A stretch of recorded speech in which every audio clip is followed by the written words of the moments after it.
राजस्थान भाजपा की सियासत में उस समय भूचाल आ गया जब भजनलाल सरकार में कैबिनेट मंत्री किरोड़ीलाल मीणा ने अपने मंत्री पद से इस्तीफा दे दिया। किरोड़ीलाल मीणा ने दौसा लोकसभा सीट सहित अन्य उनके प्रभावशाली सीटों पर हुई हार की जिम्मेदारी लेते हुए अपने मंत्री पद से इस्तीफा दिया है। किरोड़ीलाल मीणा ने कहा है कि प्रधानमंत्री नरेंद्र मोदी से उन्होंने वादा किया था कि उनके प्रभाव वाली 7 सीटों पर वो जीत दर्ज कराएंगे, लेकिन इन 7 में से सिर्फ महज 4 सीटों पर ही भाजपा के प्रत्याशी की जीत हुई। 3 सीटों पर भाजपा के प्रत्याशी को हार का सामना करना पड़ा। ऐसे में उनकी नैतिक जिम्मेदारी है कि वो इससे इस्तीफा दे और इसीलिए उन्होंने अपने मंत्री पद से इस्तीफा दे दिया। हालांकि किरोड़ीलाल मीणा को अपने मंत्री पद से इस्तीफा देने में 1 महीने का वक्त लगा, क्योंकि उन्होंने लोकसभा चुनाव प्रचार के दौरान ही कह दिया था कि जैसे ही परिणाम आएंगे उसके बाद वो अपने मंत्री पद से इस्तीफा दे देंगे।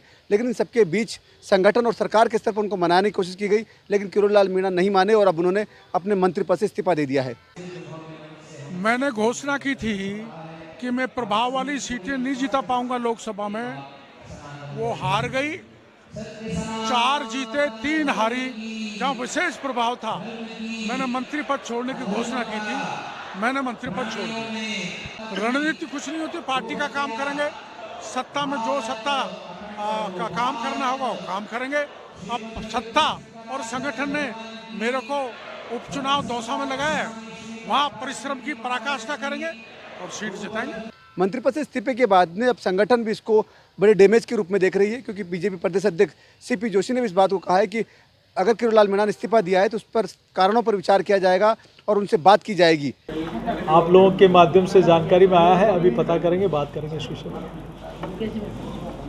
देखिए, वो पार्टी के वरिष्ठ नेता है, क्या हुआ क्या करना, निश्चित रूप से उनसे बातचीत करेंगे। किरोड़ीलाल मीणा के इस्तीफे को बीजेपी एक बड़े झटके के रूप में देख रही है और यही वजह है कि बीजेपी संगठन के स्तर पर अब कोशिश करेगी कि किरोड़ीलाल मीणा को मनाया जाए ताकि उपचुनाव में उसका लाभ मिल सके। सहयोगी विजेंद्र के साथ जसवंत सिंह, ईटीवी भारत, जयपुर।